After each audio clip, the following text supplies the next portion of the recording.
Semisal wonten ingkang tanglet. Gus. Ngamalaken dikul hafilin tapi tidak dekat dengan Gusmi dan putra-putranya. Saya mendapat apa? Kalau jawab, jenengan boten ngacal napa-napa. Karena di mata Allah dikul hafilin adalah hasil karya Gusmi.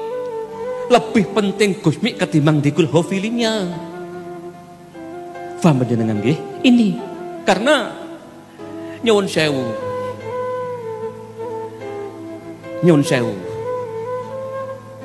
Waliullah itu manusia terbaik setelah Nabi.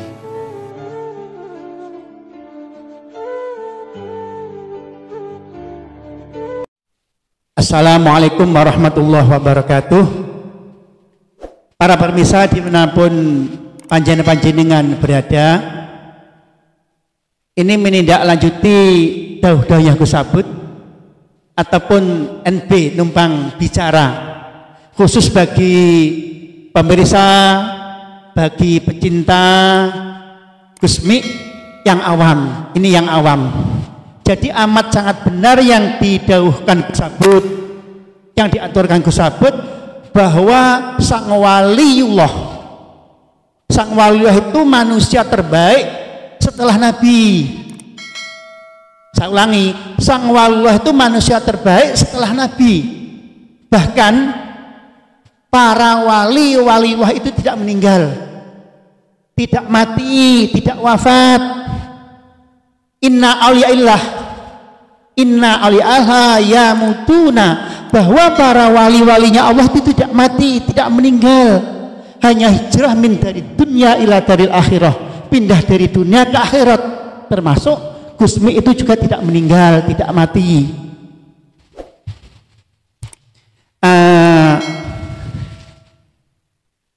Ada suatu cerita pengalaman saya. Pada tahun 91 saya bertemu Gusmi, maksudnya saya suan Gusmi kepanggih ketemu.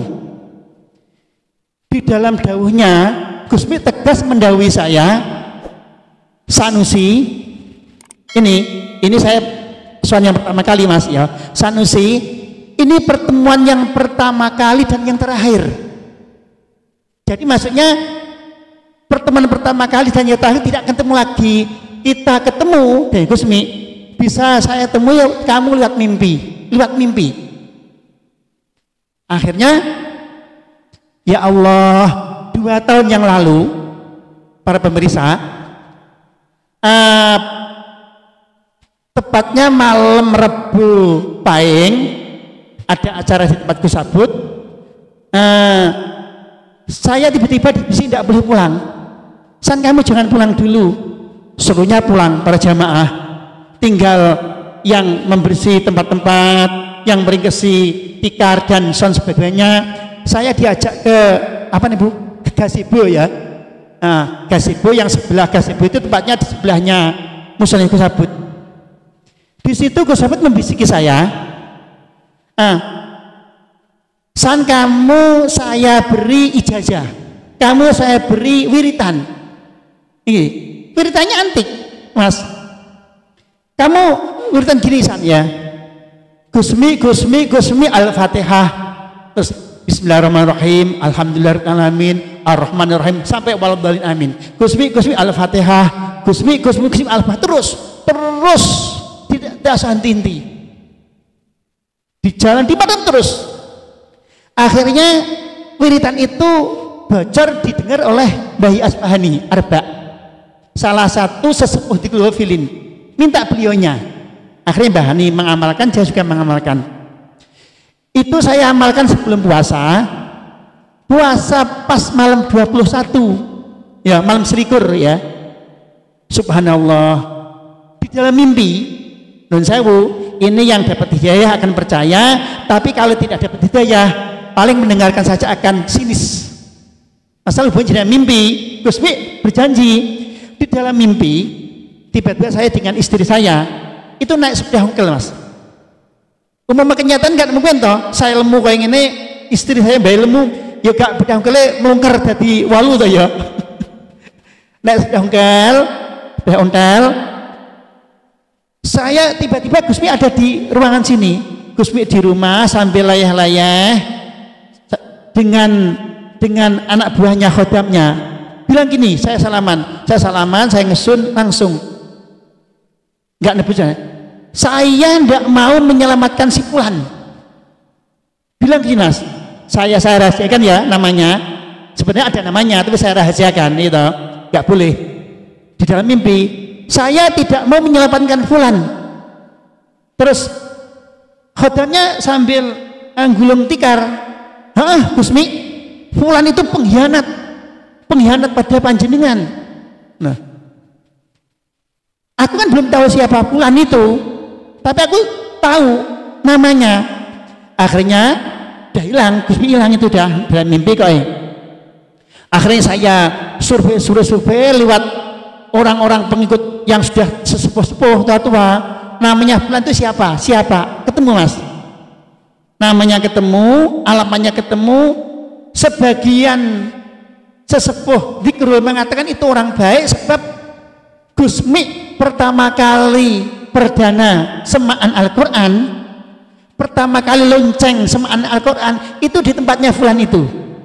Pada waktu Gusmi masih ada di dunia, Cik Sugeng itu jiwa raganya, hartanya dicurahkan pada kegiatan-kegiatan. Terus ada sebagian yang mengatakan Pak San, itu sayangnya gini, ketika Gusmi sudah wafat, dia kokoh tidak mau bersatu dengan kegiatannya putra-putra Gusmi. Salah satunya tidak mau, bahkan dia merupakan saingan. Dia juga mengadakan Dzikrul Ghafilin gitu, dengan bentuk sendiri, mengadakan sema Al-Quran sendiri sampai wafatnya, sampai meninggalnya. Jadi tidak bersatu dengan bentuk Gusmi, bahkan putra Gusmi mengatakan tidak ikhlas sebab dia kokoh ngukui ya daunnya Gusmi. Putra-putranya mengatakan harus bersatu, tidak mau. Niki loh garis besarnya, garis besarnya bahwa Gusmi tidak menyelamatkan. Ini harus ingat, Gusmi kan Gus Sapri kan dawuhnya gini tadi ya, siapa yang mengamalkan atau jadi imam atau pemimpin wirid Dzikrul Ghafilin yang tidak mengenal putra-putra Gusmi, ini tidak dapat apa-apa. Saya garis bawahi, Dzikrul Ghafilin itu ibarat seperti jalan tol. Kan kita mau ke surga jalannya liku-liku, beraneka ragam besok itu. Nah, Gusmi itu membuat jalan tol, jalan terabasan, jembatan yang langsung ke surga. Ingat, Dzikrul Ghafilin itu hanya jembatan, hanya jalan tol. Dimanapun jalan tol itu ada apa? Pintu masuk, pintu pengontrol tengah, pintu keluar, pasti ada. Nah, pintu-pintu itu yang menjaga para malaikat.